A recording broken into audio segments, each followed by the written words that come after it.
Hi, this is Pete Gooding from Ibiza, musical director at Hostel La Torre, and you are listening to the Liverpool Connection Podcast.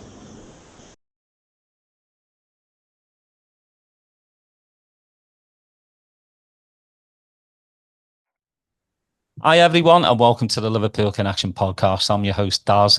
Usually I do a football and music episode where I bring on a musician to talk about football and music. But today, you know what? I'm doing something a little different. My next guest isn't a football supporter. He's massively into music and he's part of my musical landscape. So I'm going to have him on. So no football talk today. We might talk about a few stadiums he's played at, which is football related somewhat, but you know what? He's two-time Grammy nominee, which is fantastic. He has remixed the likes of Fatboy Slim, Madonna, Moby, Tori Amos, Depeche Mode, and Sir Paul McCartney. And that's just a smidgen of the top artists he's remixed. He's label boss of Rockets and Ponies. It's Mr. Timo Maas. I am so happy you're on, mate. I've got loads of questions for you, but what I most want to hear is the stories. Very good. I have a lot of stories. I'm a techno granddaddy here, so I have enough stories. Yeah, nice to meet you, Daz. Pleasure for me to be in your show. Let's clarify the footy thing first. So I am actually, I was looking through my old pictures like a few days ago, and I found myself, I found a picture with, some of the big boys from the early 2000s, like Sasha, Emma, Darren Emerson, and I was wearing a St. Pauli t-shirt actually. And I have to admit that I am a fan of the fans of St. Pauli. I could not name a player. I could not name anyone. I tried that today with my friend from Hamburg. I could name no one in the team, but I'm a fan of the fans. They are just awesome. They're great, and they have a history. And somehow it's like I'm still wearing my. Let me check. Am I wearing? I'm wearing a St. Pauli shirt, but that's accidentally today. So it's like.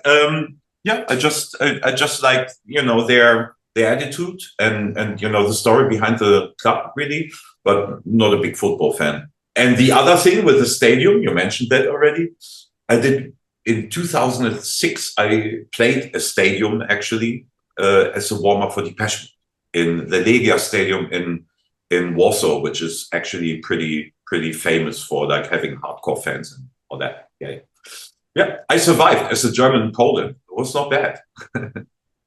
Yeah, the South American fans are absolutely insane, like Brazilian and Argentinian fans. It's like they love the football and they love the music, like passionately. I know. I do. Right, there's another one. I've been once on tour that was also in the 2000s. I seen in Buenos Aires a game of the Boca Juniors versus, what is the other city team in Buenos Aires? River Plate.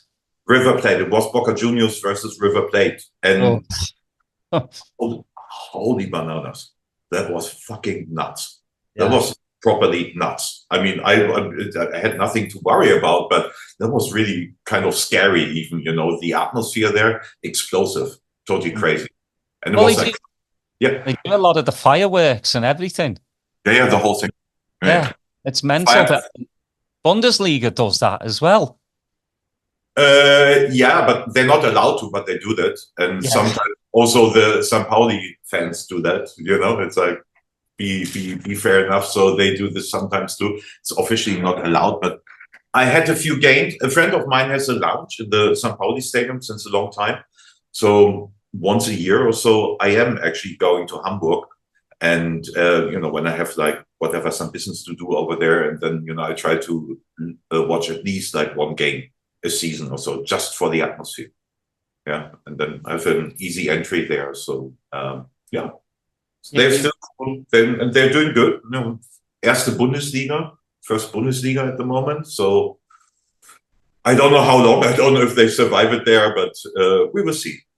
As I say, I don't know even where they are ranked at the moment, but I think very much at the low end. You gotta wonder sometimes, Timo, how they get all these fireworks into the stadium. I'm like, You know, I literally don't want to imagine. yeah, I don't. Yeah, I really don't want to know. But I want to take you back a little bit. I always like to ask. I mean, I've read a lot of interviews that you've done, and you said your mum and dad weren't very. You weren't influenced by their musical. Yeah. But what were they like listening to? With a young Timo in the house, because you have an older brother, right? Yeah, I have an older brother.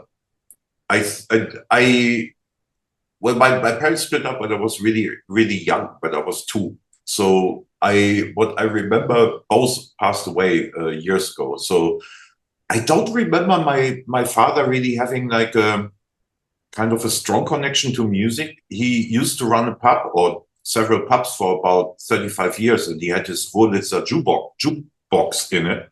And when I was a child, that was my first 7 inches I was actually getting, was, when he was like changing the records like every month or 2 or so, I was like getting like the 7 inches he didn't use anymore. And that was like start of my record collection when I was like 7, 8 or something like that.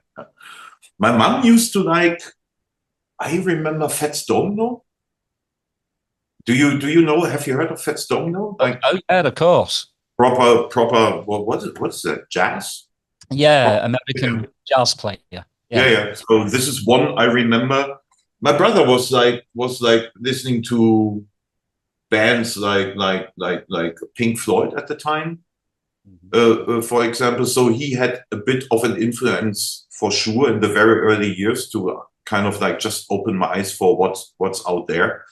But I would say I pretty much, developed my own taste for music, and then developed over all the years. I was just loving and communicating with music. Yeah, it was just like that. I'm just mentioning that. I mean, my family was not like, let's say, it's family or anything like that. But I discovered very early when I said I started collecting with 7, 8, I started collecting records because I love music. And let's say I was rather the child no one plays with because I don't come from a good family or anything like that. So I didn't have many friends or anything like that. It all came when my interest for music was like kind of like when, people were, or my, school friends or so, when they started talking about music, I knew everything. I had already a little collection and so on and so on. And I started understanding very early in my life that music is the best language I can actually speak. And I kind of like started communicating until the day of today, actually, like through music. So it's, I think, we do a nice chat and this and that, but I think the best I can communicate in playing a set, really, because I'm truly a born DJ. Yeah. I love that. I really do. Like for me, it was mostly hand-me-downs from my sister. So Yeah. 7 inch, I took whatever she didn't want. So I grew up with a lot of Joy Division, Smiths, New Order, Depeche Mode. So you grew up in the UK, right? Yes, yeah. Yeah. I mean, it's different also. I mean, I learned very early, like in the early 90s already, that like how great the music scene in the UK was back in the days, just from the knowledge of music, what people generally have, like then in Germany. Like Germany was, we had the chart shows on TV and blah, blah, blah. But, I was super impressed when I seen Jules Holland for the first time. Something that is like, just like proper bands, small bands, new bands, artists in a small studio, okay, show us what you can. Yeah. And I love that, this format of like, this format of not having a format. It's like you had rock music, you had like dance music, you had like hip hop, you had like whatever was there, singer, songwriter stuff and so, but always interesting, always exciting. And basically condensed to the talent. And I was really impressed. And then, the people I met, like the music scene in the UK was always something I was really attracted by. And it was one of my main things also when I was there for the first times in the UK, why I really aimed to play also in the UK, because I just loved it. I'm DJing since 1982. And it's like one of my dreams was actually to play in the UK and well, yeah. Eventually I did then. I started in 95. Well, it's like, growing up for me was Top of the Pops, the chart show. It's where the family got together, get your sandwiches. Me dad would give me a shandy, at like 13. Over here, in America, you kind of looked upon like, oh, you can't give your kids alcohol that early. But, people got to understand this is like the mid 80s, obviously a lot of things. It's pub culture in England. So yeah. that's what you were given. It was more lemonade than it was beer. But yeah, it's not even about that. I mean, it's like celebrating that, actually celebrating like music. It's different. I just learned that in the UK it was always different than in Germany. Just as I say, people more open-minded, more interesting music, more stuff I didn't know, more stuff. I was so happy, and I'm still happy to explore. Nowadays, it's a bit different. As I say, I think that, like, especially pop music and like popular music in general, not just pop music, has like watered out a lot. It's like, the times of the big albums is unfortunately over. Now you have Taylor Swift doing a big album, selling like trillions of whatever units, or having at least like whatever billions of plays, and so on and so on. And it's well done stuff and so on. It's nicely written pop music and so on and so on. But let's say, something like Queen or so. I don't want to be like here totally grandfather style, but the thing of like the concept albums, it's like that's what I probably miss a little bit. But also the listening behavior has changed. People stream nowadays. They like one song, they like two songs, but who has the patience like you and me, to sit there and dive into the whole work of one particular artist we absolutely love and want to, being taken on his or her journey. And this is something I really miss in music. And somehow it's something I'm always also thinking about doing another concept album. Does it make sense? But I'm a bit old school. I like to tell the story, not just like, throwing out a track or anything like that. So saying that, working on something, obviously. Yeah. I think the biggest thing, Timo, is it's the attention span of the younger generation. Like you just alluded to, one or two songs, that's enough for them. A whole album for me, was saving your pocket money up, going to the record store and buying that album vinyl, which, obviously a lot of people don't buy nowadays. You just get on the internet, click, download, bam, it's on your computer. I mean, I remember my first album I bought. That was the Johnson Crew on Tommy Boy Records. I think Electro, right? Hey? Electro. That was the first proper electro album, really. Yeah. And that was my first album I bought. And I was ordering that in this little shop in my hometown, which was like selling, what was it? Sewing machines, bicycles, and vinyls. and I ordered that in the shop, and they had never heard of that. And then waited like 2.5 months or so to get this, to finally have this vinyl in my hand. And it was awesome. It's like you really appreciated that. It's also like, being a DJ in this period when nothing was digitally available. So, it was really like hunting. Yeah, you were hunting for the records. You were, it's a completely different thing. Let's say our Facebook was the record store. Yeah. If you didn't show your face, you didn't get the good records. If you didn't show your face, you didn't get the job in the club. When I started, traveling DJs were even not existing. And it was 100% about your skills. Either you were a great DJ or not. If you were a great DJ, then eventually you had like your weekend jobs or anything like that. But, the traveling DJs were not there at the time. This only came like 87 or so. Yeah. The record store for me was a social aspect of it, where That's what I said. That was our Facebook. Yeah. It's social aspect, meeting the people, digging the crates, listening to the new trends. Have you heard this? And so it's like it was just very different, and I loved it. So yeah. I mean, growing up, when did you? Because I know you played some house parties to begin with. So I've talked to a lot of DJs, and their first turntables were definitely not Techniques 1210s or 1200s. They were, Yeah. how was yours? I mean, in my upbringing, yeah, I wasn't not really getting any support. So I started collecting records, but I had the records like at a friend's house because I was just not getting the support. I wasn't able to listen to this stuff. I had a super old dual turntable in the early 80s, which someone gave me as a present, and then super old school like amp, like from like the early 70s. But I was able to listen to my stuff. And then I learned beat mixing, like beat matching, really at friends' places, or when I was playing out already at the time was like the Moby discotheque that I was running with a friend. And this is where I then like learned, but then with like one turntable without a pitch and the other one like a Technics, like with this little wheel in front, and not like not like the 1200s or so. And then, I mean, I got my first pair. I was, for my 18th birthday, I was getting a bit of money from the grandparents. And the first thing I bought was a pair of decks, basically. That was, I didn't have any money for anything else, but I bought a pair of decks. I wanted to have that. That was my big dream. So yeah, I kind of like got stuck on the jet.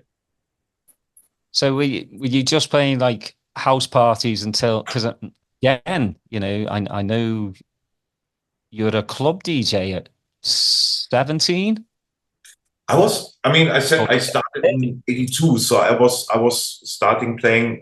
I started playing in. One second, change my glasses. I started playing in 82, and then like on house parties, friends parties, but already with 13. I didn't have all the vinyls, so I was playing with like 2 tape decks. Yeah. And I was just like fast forward and fast backward, with the tracks, and then like just mixing one. Of course, no beat matching or anything like that. But this is how I started playing. And then with like 14 or so, I was founding like a mobile discotheque already with a friend. So I was like a little bit of a tech nerd, as I say, in my bubble. And had my little record collection. I always took it to every gig, basically. With 15, I was already playing every 6 weeks on regular parties that were going like in the little village where I was playing. And then I was playing in clubs when I was 17 already. I was officially not allowed to, but I was already playing in clubs. And then at the time also, when I didn't play regularly, I was working as a light jockey because I was in the club. I had my rhythm already, and then working. I just wanted to be there. I wanted to have loud music and learn about music and so on and so on. And and then I also did an education, a proper education as a telecommunication electronic, but gave that up then in 94, 30 years ago, basically, to give myself 1 year to try it with the music full professionally, because I always did it for many years, nearly every weekend, but I never thought, no one thought about doing this professionally at the time. But then I gave myself a year, and it's December is 30 years that I'm in the game, that I'm professional and so on. So 30 years professional, 42 years of DJing. And also 30 years ago, I released my first record. So that's just mental. And a lot of stuff in between, obviously. Huh? Yeah, the longevity. You're still in the game. There's a lot of people, DJs that have come and gone. Producers come and gone. That they're a flash in the pan. Today's producers, you've got a lot of ones that are, as they would say, one-hit wonders. That they've cracked the music scene supposedly. And well, I mean, like I just saw like the DJ Mag Top 100. I've never laughed so hard in my entire life of the one that just came out. I mean, like again, DJ Mag I used to pick up on a regular basis, and the Top 100 was based on talent. Yeah, I know. Now it's a popularity contest. It just seems it's not even, I would say it's not even a popularity contest, it's a marketing contest. I mean, whoever puts the bigger marketing budget into that is like, kind of like winning this list. I mean, fair enough, this is just, this is what it is nowadays. I mean, we can dive deep into music culture and how it was back in the days. Let's say,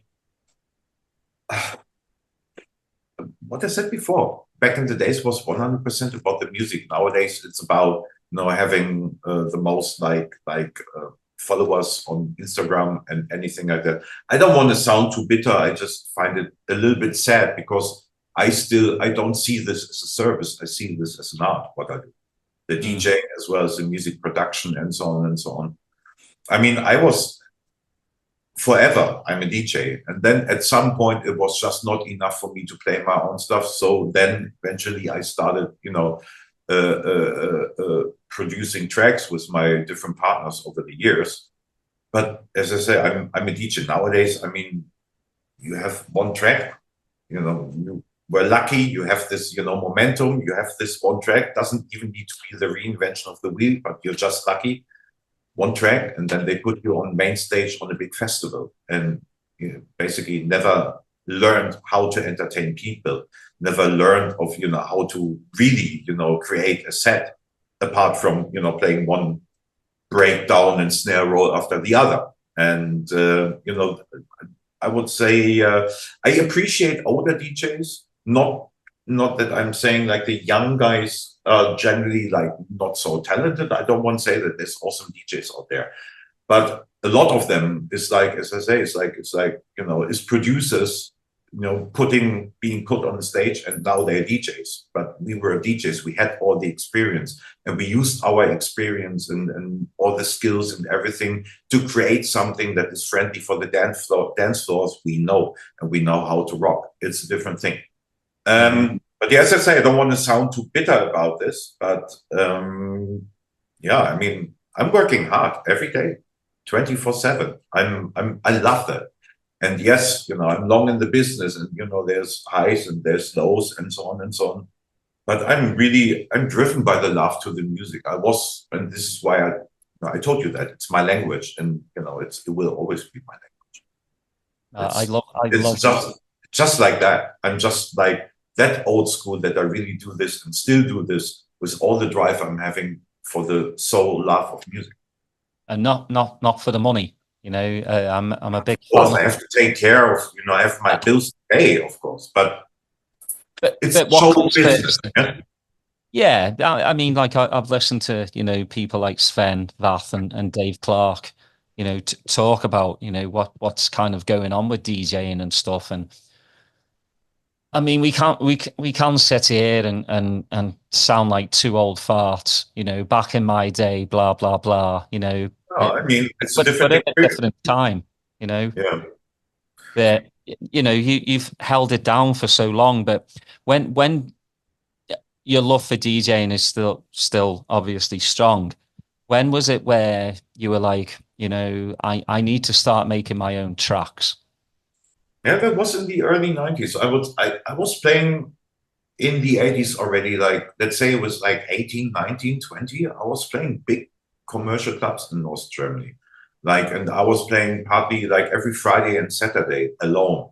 Friday from like 9 to 4, Saturday from 9 to 5, like the whole night alone. If there was a 70s party, 60s party, or a model contest or anything like that, these were all the things I was also doing there. And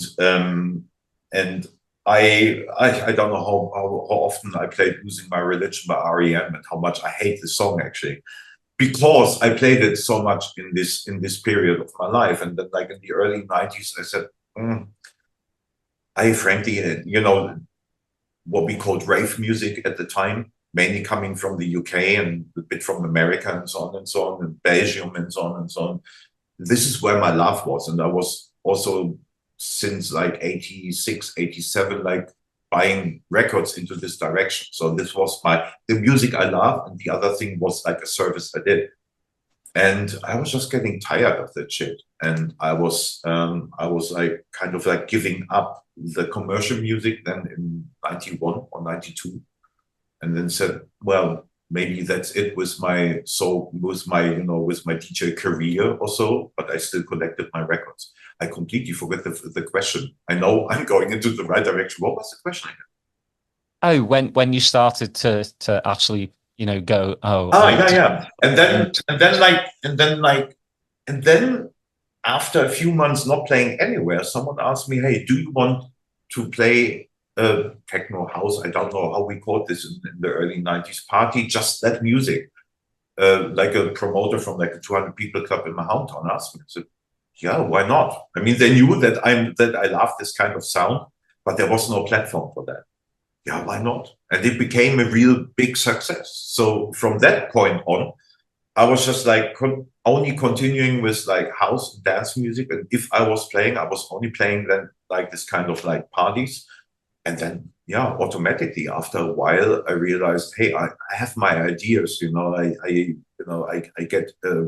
get inspiration from like playing out. I get inspiration from this like growing kind of like really underground scene there, and so on and so on. I wanted to express myself, and so I was always working with producers, with engineers my whole life. And I was looking there already for like someone I can, produce a record with, because I wanted to have my own vinyl, something that I play and it works on the dance floor. The people are rocking. This is what my dream was then. It grew up over the time. Then most importantly, when I was only playing that kind of music. Yeah, 30 years ago, 35 years ago. 30 years. You have to pinch yourself. Yeah. I mean, I don't have my record collection anymore. I sold it actually many years ago already, apart from my own stuff, like my own archive. I still have, it's still a wall full of stuff, of vinyl, and so on and so on. I had at a certain point, like roughly, who wants to count it, but roughly 35,000 vinyl. So, and yeah, pretty much everything from the 70s until I basically gave up playing vinyl in the earlier 2000s when the CDJs came out. And yeah, I completely grew up with this. I just wanted, I wanted to play my own vinyl. And it felt so good, even though when I hear my first vinyl nowadays, it's like, oh my God. Yeah. I don't even tell you the title, but then, but still it was like super kicking for me. And then also getting the feedback for the recording is still a different feedback than for like a DJ set. And I really like that. And then, yeah, I continued. 95, then the next one, I think 94, I did 2 releases, and then 95, the next one that became already like an underground hit, like in the clubs that were playing this stuff. And I was like, wow, I was getting like my first like international recognition. Was it back in 95? Die Herdplatte with a guy called Gary D from Hamburg, proper hard trance with gated strings and the whole yeah, full story. Back in the day, it was so good because once you did get a dub plate made or the vinyl done, you could go to a club and pass, actually play it yourself, or if another resident DJ was playing, you can give them the vinyl, and they would put it on pretty much straight away. And I think that's one of the biggest things I miss is just with speaking to people is the vinyl aspect of it. Is just being able to hand it to someone. Yes, this is one of the things. And then what I said, it's the exclusivity that you had.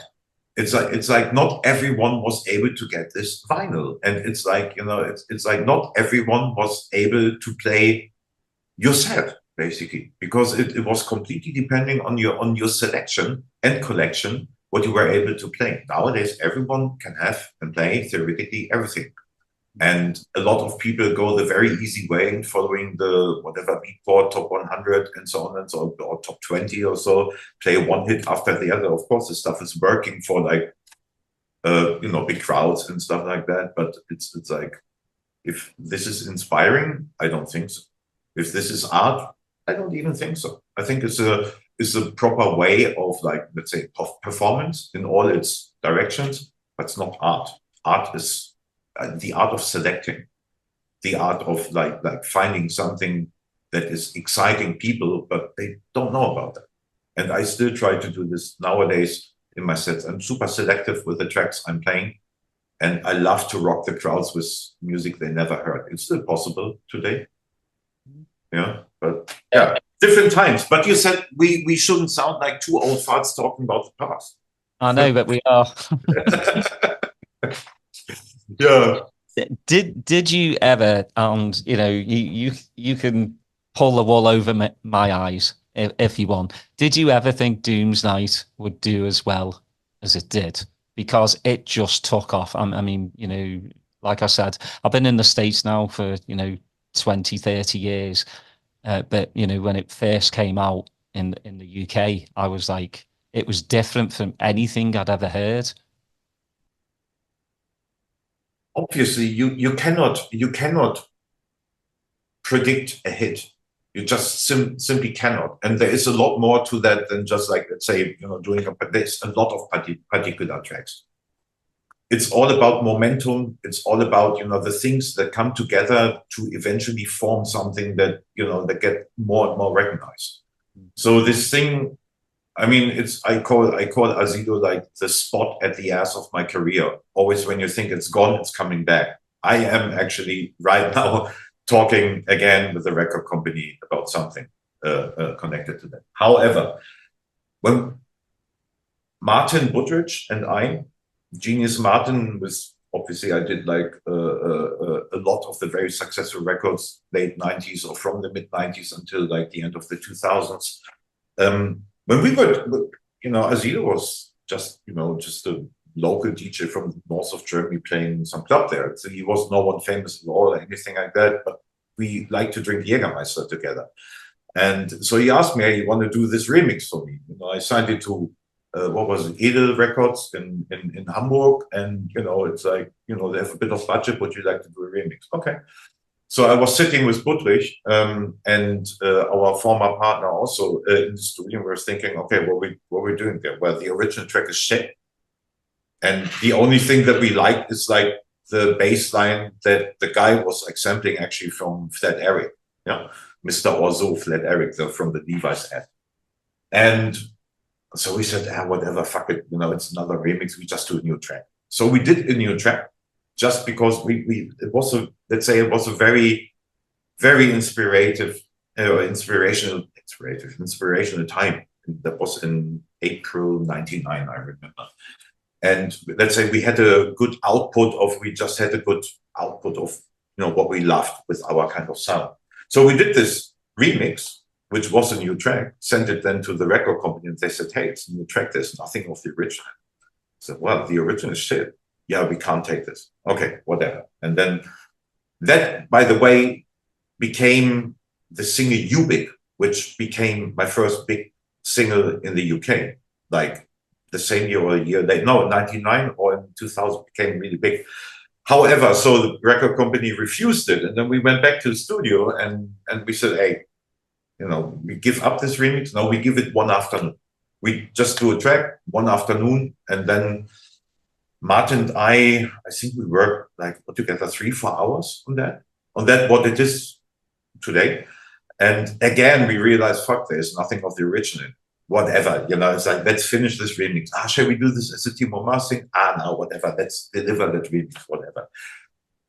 Also remembering with the breakdown, it's a full breakdown. Speed it up. We can't speed it up. Josh Wink did this already years ago and so on, speeding up like a track with, it's not in, come on, let's speed it up, works on the dance floor, let's finish the shit, get it out of the studio. And this is how it was. Same day, we recorded it. It's actually a very simple thing. And we thought, doesn't sound like anything really. Yeah, whatever. Maybe they like it, maybe they don't. So they liked it. And then they released it in August 99. And nothing happened. Nothing happened. No one was listening to that stuff. But then the garage scene came, and eventually some in the UK, and then eventually some of the DJs in the garage scene started banging that out, and more people were just like jumping on it. It's not a garage track at all, but it's not a techno track, it's not a house track, it's exactly between the chairs. You cannot categorize it, but it works. It still works today. It was just functioning on the dance floor. And then it was getting a hype and so on. And then 1 year later, it hit the top 10. Then.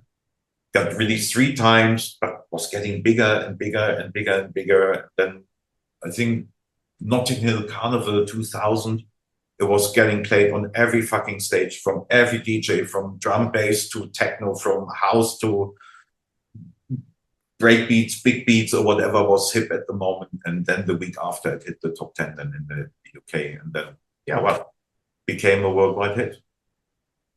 How many months did it take for you to go, I'm sick of this?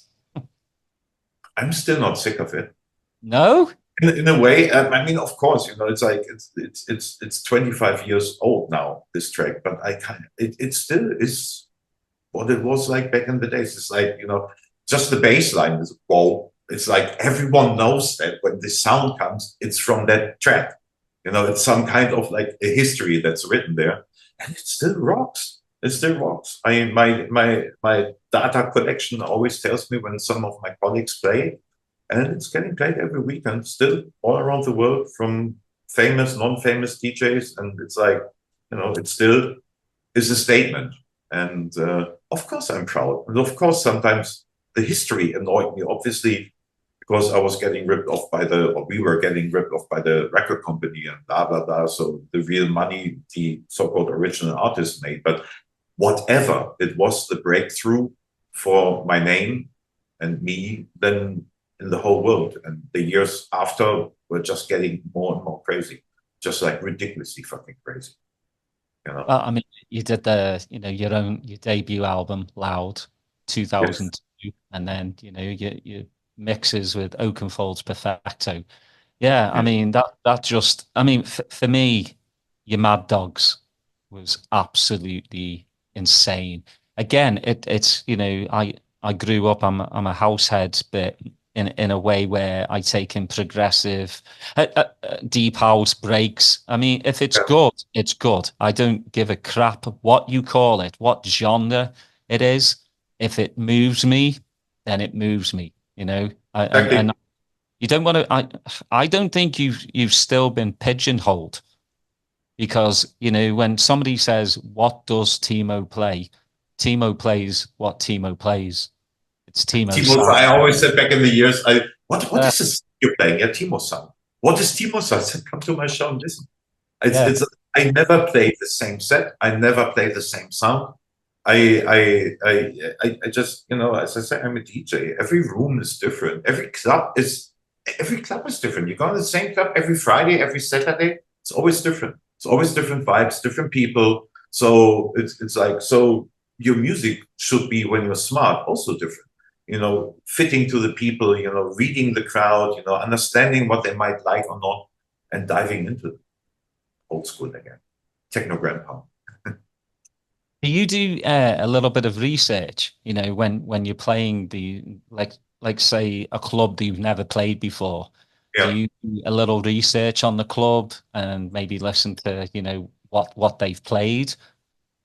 I mean, I'm obviously I'm looking at the lineups that they're having there, and when I'm not, let's say, headlining a club night or anything like that, when I'm with other guys on the bill, guys, girls, whatever on the bill, I pay interest what kind of sound they play, but I mean, I'm booked for what I do in the end of the day. So it's like, I mean, in the techno club, let's say in a club that has mainly techno bookings, I play rougher sets.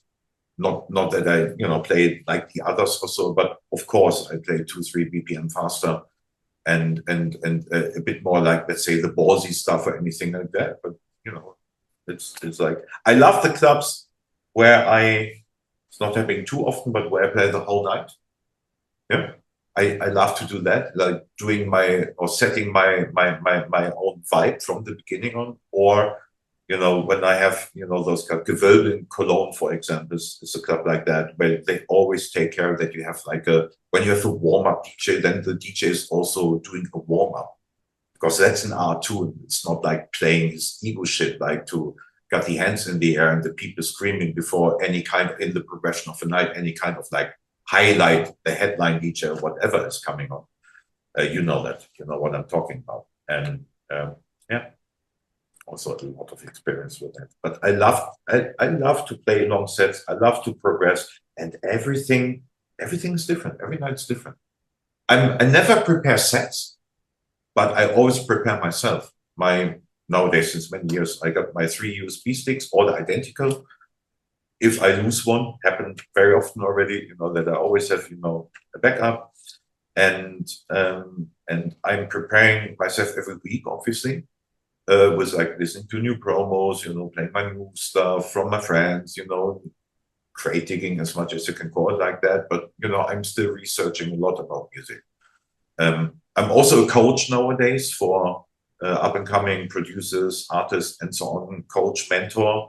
And so therefore, I do like sessions with people like basically every week, like private session, one-to-one session, if you want to book one, contact me. And therefore, I'm listening to a lot of music, also very detailed. I'm producing a lot also with like different kind of producer or production teams right now, and also all across the board. So, and I try to include like everything that triggers me, or triggers my musical senses, like into my set. And as I do so much at the moment, when I say 24/7, trust me, it's 24/7. I don't have no days here where there's no music on somehow. And you see, the fire is still burning. I still love it, and I love it to be individual. Of course, it's easier to consume when Maas plays tech house, but I don't. Yeah. It's all plays this. What kind of sound do you play? I play like, what is it? Psychedelic techno. Some people call it techno, some people call it whatever they call it. Let's say it's a trip. I'm a storyteller. And this is what I do in my music production. This is what I do as a DJ. And no matter what style, I'm there to take people on the journey. This is my real mission. Now you've been on two of my favorite labels, Digweed's Bedrock and Sasha's Last Night on Earth. Two fantastic. Yeah, if release on Bedrock, then tomorrow, basically. Yeah. I cannot wait. It's just, again, with Bedrock and Last Night, you can't really pin them down all the time. You think Last Night's going to be all progressive, and then there'll be an electronic track come on. This like by Otik, he's been on there, and it just blows your mind, and you're like, oh, it's different. And same with Bedrock as well. You think, again, he started progressive, then goes kind of techno, then goes breaks. Those are labels that I love, because you don't really know what's coming. Now they rather stand for an attitude rather than for a particular style. It's an attitude. It's like, I'm obviously, I'm following Sasha Diggers like since at least 25 years. And they are a prime example about, what they are transporting in their DJ sets, and then also on the labels. It's like as soon as you try, it's another prop guy or anything like that, you experience moments in their sets where you just blow your mind on a completely different planet. And you only afterwards, when they spit you out, then afterwards, like after 4 hours, that's it. Yeah, it's like you realize, fuck, man, this was absolutely fucking awesome. What music style? I have no clue. It was just great. It was just a great trip, and this is what I love. This is why I'm also what I mentioned. This is why I'm very proud to be with my partner there on Bedrock again. I had several things over the years, but it's great to be back after all those years. Yeah. Well, it's so funny to as DJs, I DJ. It's more, collecting now because I've got 4 kids, so they won't let me out the house. But you buy the music, right? You bring it home, and you're like, that doesn't sound like Timo when he was playing it. That doesn't sound like Diggers or Sasha. This is shit. What's going on? It's how you're very good at what you do, because a lot of people could take A and B records and make it sound kind of blur, and I'm not blowing steam up your ass. You take A and B and you turn it into fucking 3 or 4 tracks. It just blows my mind. And same with Diggers, and same with Sasha as well. that you're able to do that because you've got this ear that's just so tuned in to what you're doing. And, I appreciate it. I would even say it's like this kind of thing that pops up in my head in like-minded heads and colleagues and talents for sure. I have an image. I can't really describe that, but I have an image. When I play, it's literally when I play a track. It's like for me. It's nearly autism in a way. It's like in my head there's like clouds popping up of tracks that are on my hard disk here. Yeah. And where I said, yeah, I could play this now, I could play that now. And I always keep myself open-minded and spontaneous with that. I really follow my instinct, really follow my vibes. I try, we always talk about the best case scenario. Sometimes you have jobs and I am experienced enough also to deliver there. But it's like the real shit is like, the real shit is exactly that. I can't really describe it. It just comes and I'm very grateful. I'm very good in some things. I'm completely shit in many things. But this is one thing I'm completely confident with. It's like I'm very confident that over 40 years of like selecting and playing music, I found my space where I feel comfortable. It's like so much, life, family, stress, pandemia, Donald Trump, all those things that suck basically. It's like when I'm behind the decks, it's like I'm in my safe zone. I'm in my comfort zone. I'm there. I have control. A DJ has a lot of control, and I like power. Really, literally power. You can do so many things when you're good. There, you can do such a lot of things. And my experience of the '80s, especially, and serving clubs with completely mixed crowds, and playing everything. My old DJ teacher in my teenage years, he told me, how do you create like a whole night? Like I'm still stuck into that until now. How do you play? He said, I'm always playing maximum 3-4 tracks, songs, whatever, into one particular micro style. And then I change. And I said, why? He said, to have a story over the night. And I kept it like this until today. It's when you really listen to my set, there is like, this kind of, let's say, trippy, SED, blah, blah, blah. There's never 2 or 3 tracks into that direction. And then I kind of like change it, move it over. I learned so much in these years, and it's so much like experience that I'm really grateful for. That, of course, you can hear, when you're really into music, you can ideally also hear the sets. Of course. As I say, I'm playing 2 hours of tech house. I would just bore the fucking shit off myself. I could take it easy. I could just like have my playlist there, like many have. No. I don't even have record pops. But it's good that the punters, the punters trust you. In the best case scenario, they do this. Yeah. Not always. Sometimes you have to convince them. Yeah. But also that is possible with nearly everyone. Well, I think that helps with the longer sets. If you're shoved in for an hour, 2 hours, that really just doesn't do you justice. So, the longer the set is, I think the better connection you make with the dancers. And again, I don't want to sound like a broken record, but when you go to a show, it's the whole thing is called dance music, right? True. We know that most of the time it's phone music. I don't understand it. Paying that much money to go to a show to just hold up your mobile phone and with videos that you never even look at anymore. Yeah. I mean, just to know, hey, I was there. Yeah, great. Yeah. And this is how you're there. Your memory's right here, and I think that's where the old fart of me comes out more, because I'm just like, dance. The DJ is doing a damn good job. I don't understand why you're not dancing. So I think obviously EDM is a big thing over in the States, and it is massive over here. But I think eventually, a lot of those kids that are going to these like more commercialized shows, they will start to get tired of it, and they'll start to look for more underground stuff. And that's what I'm really looking forward to with these kids.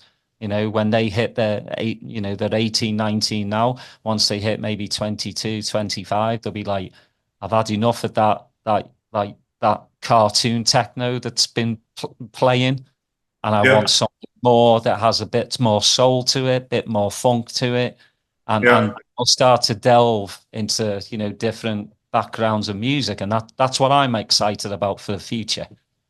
I mean, I said my daughter is nearly 20 now, and she's like into the hard techno stuff, blah blah blah, since about 1.5 or 2 years or so, coming out of the pandemic and blah blah blah.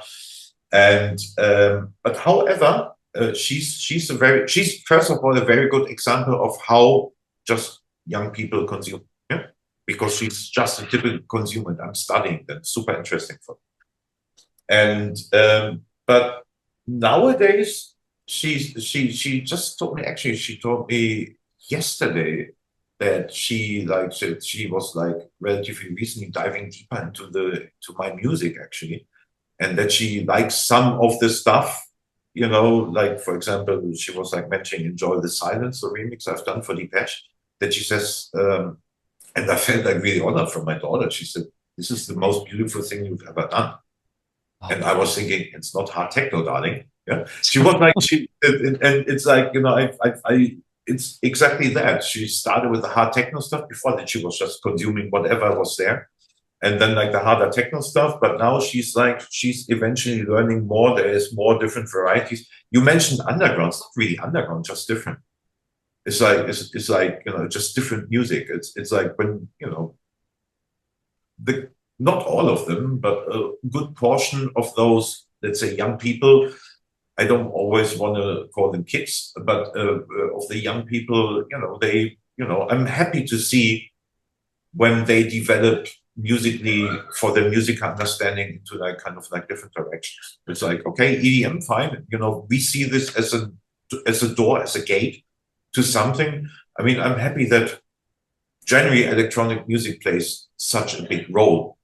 And, you know, trends are changing, our techno is changing, EDM is changing. Tech house is the new EDM, that's not so new, or Afro house, call it what you want. It's a trend, it will go, but it's still under the big umbrella of electronic music, and this is still a good thing. It is reaching a lot of people, but reaching, let's say, with like the appreciation of great productions, the appreciation of like a certain amount of like quirkiness or like strange ideas or you know, this is something you and I appreciate, and also a lot of younger people.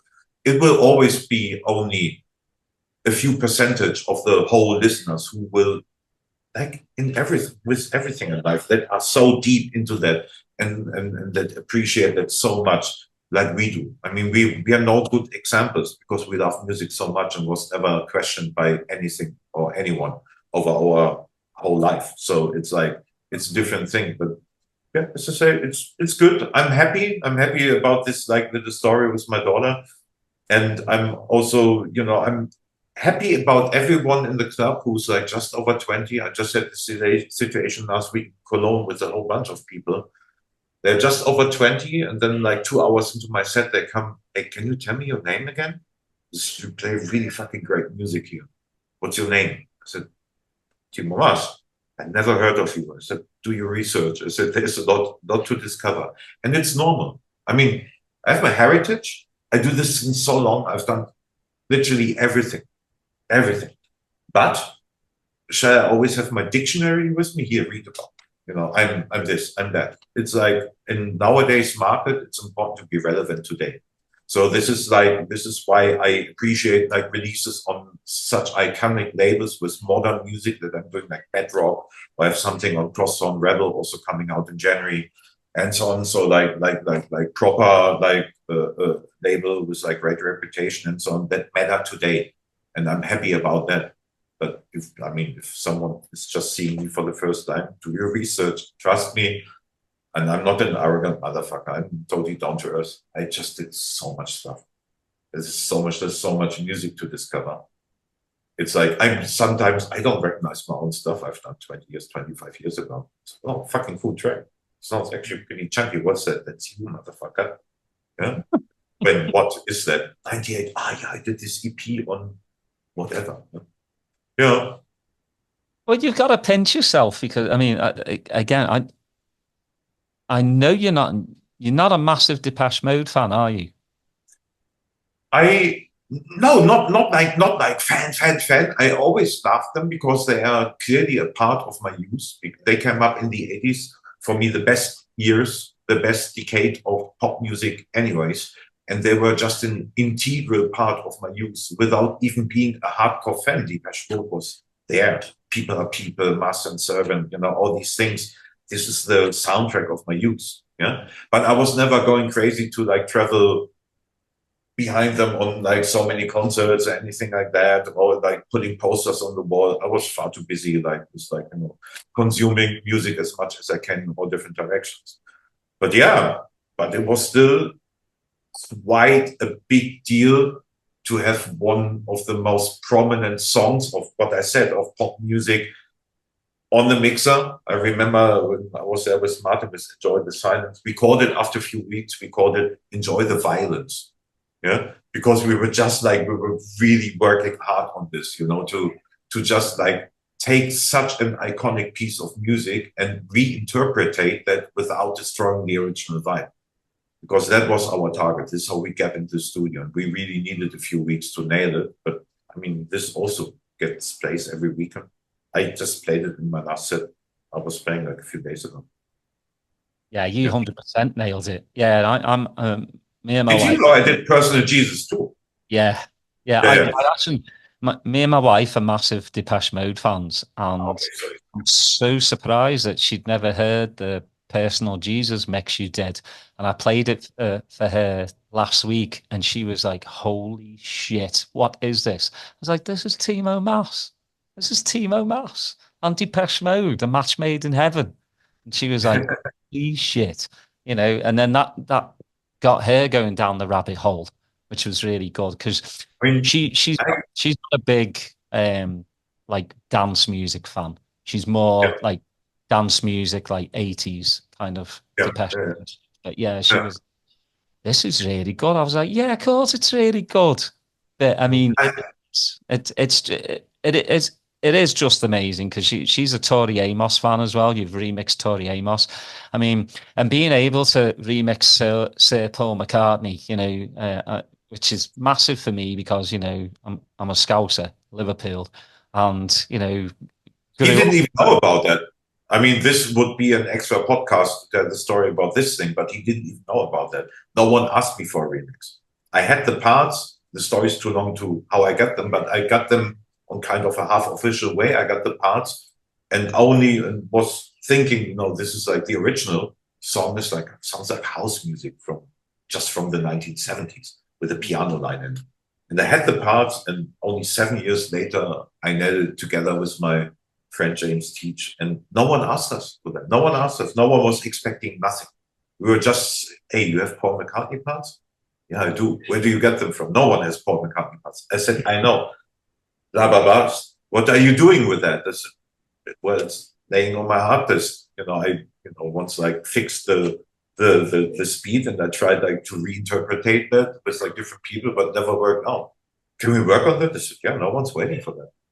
And so we did. And then, blah, blah, blah, as I say, it's like the whole thing is, again, it's like nearly a book. So it's a actually pretty cool story. And it ended up, the peak of it was a Grammy nomination for that. But no one was asking for that. I just did it. I did it with a few things in my career that I just did some things because I love them.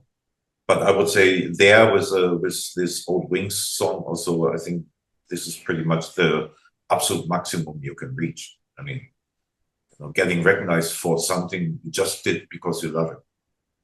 It's like cool. No pressure, no big name pressure or nothing like that. Just did it.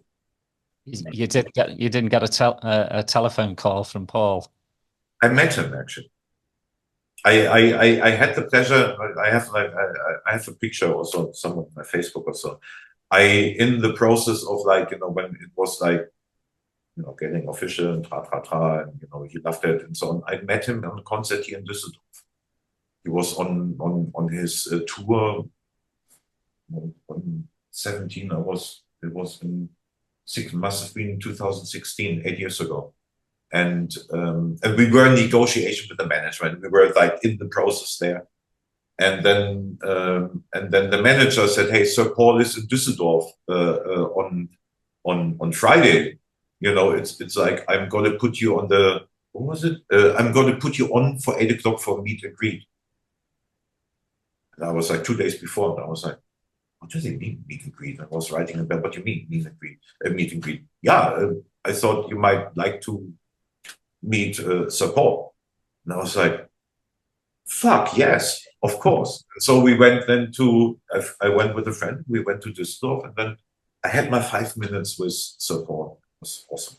Just like standing there head to head, a lot of people around us, but we were just talking to each other. He was lovely. He was tiny. And it was probably that moment in my life that showed me when you really believe in your dreams, you can realize that shit. You can really realize that. And as like, you know, a musician, I don't even play an instrument, but I still call myself in a way a musician. I think there's probably nothing bigger than meeting a Beatle and being recognized by. You know?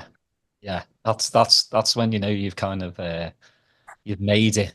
Yeah, I mean that you can't really. It's a proud moment. When I met him in the backstage in Düsseldorf, was like, I don't know, 20, 25 people around us. He entered the room, quite a big room, wardrobe and blah, blah, blah. And he was looking through the room, and then he seen me and he recognized me, immediately came over. So he did his research also a little bit. Did your chest go out a little bit? I was nearly shitting myself. I was so nervous. Of course I'm nervous. I never expected anything like that to happen in my life. As I say, I had quite a hard upbringing, and I needed to really fucking work hard for everything I did in my life. I still work very hard. I'm used to it. And I love to do this. And I never, ever had a minimum of idea that, you know, shit like that is possible when you just believe your dream, you really follow your path, and are willing to also go the bumpy route to reach your goals, eventually. Yeah, I know. I'm old school in that also, in my mindset. What? Well, we've also got to talk. You're not just musically talented. You're Timo likes to cook talented as well, right? Yeah. I love that because I'm a chef as well. Okay, yeah. By trade, so I mean, there's nothing better for me than a good meal and listening to good music. Right. It's the same. Music and food is the same. Everyone nowadays, everyone can get any ingredient, but it's what you cook out of them. Yeah. What you make out of them. This is the art again. And for me, chefs are artists also.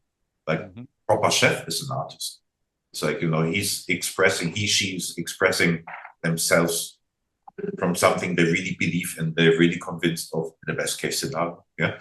And for me, it's the same. And music and cooking was my hobbies. I just made one my job. And if I would not be like somehow a professional musician, I would probably be a professional chef. Because this was the same thing. When I was young, I was like cooking already with 7 or 8. Yeah. Same with my records. That was my 2 bubbles. Yes, thanks for asking me. Timo loves cooking on Instagram. I just checked today, I got 898 followers. Look at you. Yay! Moving up in the world. Well, I've always said like recipes are there to be taken and messed with. You know, too many people again will follow the formula. Yeah. And a recipe to me is a guideline. Just tweak it the way, just like music. Tweak music, tweak cooking. And it's an inspiration. It's ideally an inspiration. And yeah, for me, music, I don't know. I think I need with everything in my life, I need a strong trigger. So it's like, this is with the music. So this is why I like the stuff that is not in the safe zone, that is not in the format. I need something that triggers me differently. And with food, it's different. When I eat spicy food, it has to be like fucking spicy. And if I've been to 99 countries in the world. And one of my things when I come again to an exotic countries, the first thing I go to is on the local markets and try the local food and see what they sell and see what I know and what I don't know. And, you know, this is like, It's the same with music. It's like, when I have a new resource or anything, then I'm super curious about it. I want to find out more. It's totally the same. It fills me with the same joy. Yeah. Let's get Timo to 1,000 followers on his likes to talk. Come on. It's not even, it's not even important. It's my hobby. Right? It really is my hobby. I just love to cook. The houses, by the way, you don't have you can't smell what I smell here, but I did like my chicken vegetable stock. I started it this morning, like 8 hours ago. And it's just simmering down, just reduced by 1/3 already. I was just checking before I started the interview here, and the smell is just ridiculously good. So I love that. What's your go-to music then when you cook? Because for me, it's more like down tempo and soul. Sade for me when I cook. For some reason, I always put her on when I like to cook a really good meal. Well, like since he was really there, Nightmares on Wax is one of those sure shots. Nightmares on Wax, Giles Peterson's, any combination of Giles Peterson. My wife is Latin, actually. She's from Peru. So, but even before I met her, I was already really loving classic Latin music, like from the 60s, 70s, something like that. I just loved it. I always loved it. It's very vibey. And Any Weather or Giles Peterson as the selectors. Nightmares on Wax. I told him that once when we met for the first time. I told him, hey, mate, it's like I love to cook when I listen to music. And he was looking at me, is this a compliment? I said, it's the biggest I can give you, really. It's no shit. It's like, it just brings me in the mindset and blah, blah. And then he understood, but he was like kind of like, oh yeah, okay, you like to cook. Yeah. But yeah, also rather chill. Not too, I don't like too much. It can be even a bit faster, but not too stressy. Yeah, I don't like overloaded music in general. I like something that, kind of even takes me on a journey. Even a good old Queen album. So can be something that is, it's like I'm losing myself then a little bit in it. It's good. But never loud. I never listen to loud music when I'm cooking.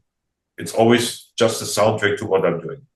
Well, I mean, when you cook, I mean, especially when I cook too, is you don't have the music so loud because you usually have company. My wife or the kids. I like to be able to hear them, not the music like overload. Still sets a vibe, and it's all about that. It sets this kind of certain vibe that is like inspires me. I cook, by the way, exactly like a DJ. I see that my fridge is always like decently full with fresh stuff, and I cook really spontaneously. I completely spontaneously. I go on the fridge and say, okay, what am I having? Okay, there's whatever chicken, and okay, I got this and the vegetables. Okay, I do this and that, and then start chopping. While I'm chopping up, I'm already my food set could be slightly different. I could add this, I remember, do something based on a sesame oil dressing or marinade, or something pops up to my mind, and I just do it. Completely spontaneous. I totally love it. My wife loves it too, because she never knows what I'm doing. And when it tastes shit, I don't serve it to no one. Yeah. I never serve any. Then I rather make like a sandwich and anything like that. Said, okay, my food didn't work out, but it doesn't happen very often, but it happened before. Trial and error. That's what it is. I'm very good at cooking. I'm just not very good at baking. Same.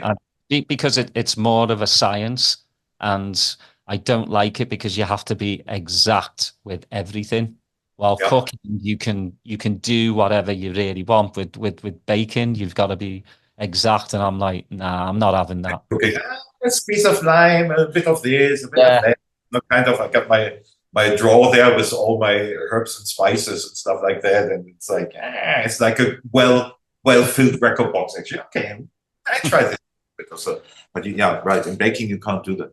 I never thought why I'm not too much into baking, but maybe that's the reason, because I'm too much.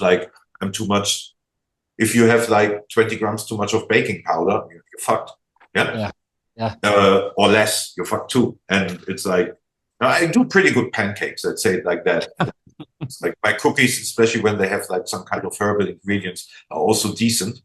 But that's about it. It's like I rather like, I love barbecues. I love Peruvian food. As I said, my wife is from Peru, so an Asian food and also the traditional German food. Basically everything. I like to cook everything. You know, Indian food or whatever that is. Well, I've got two last questions for you. I'm just looking. I know it goes.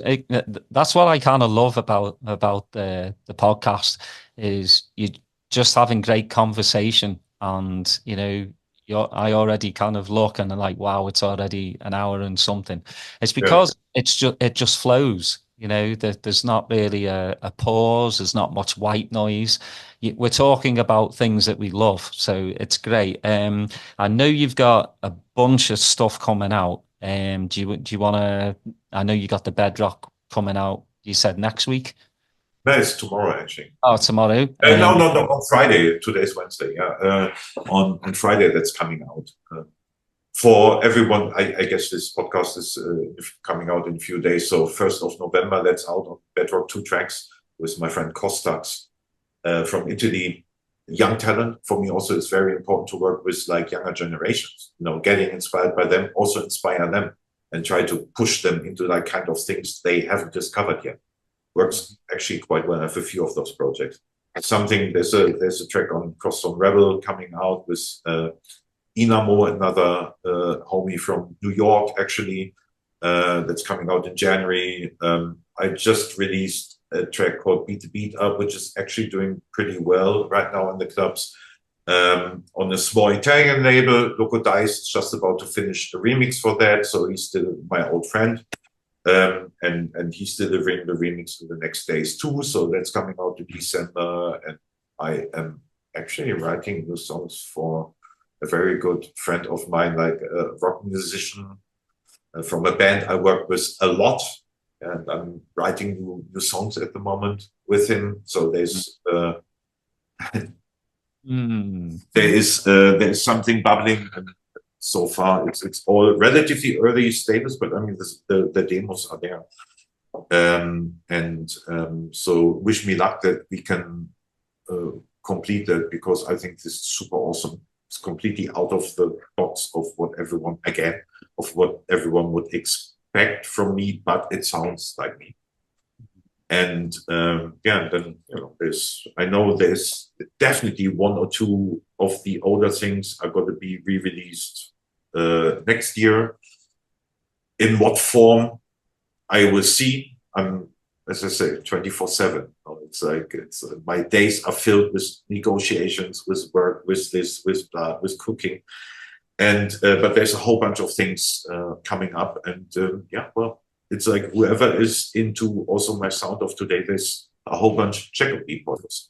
There's a whole bunch of things, whole bunch of collaborations. I released last week. I released like 2 tracks with Vatsik from Mexico, famous DJ from Mexico, did a remix for Adi, an Indian artist, and like proper techno actually, and Twisted, of course, and so on and so on. So many things right now. I'm super happy to say I was working hard, especially in the last 1.5 years, and I am continuously working hard and a lot and full of passion to deliver the goods of today's sound and also represent, like, let's say, my heritage, because I do have an heritage, and I also have the plan to stick the kiddies' noise aside a little bit into, like, you know, hey, smell that, you know, recognize that's me.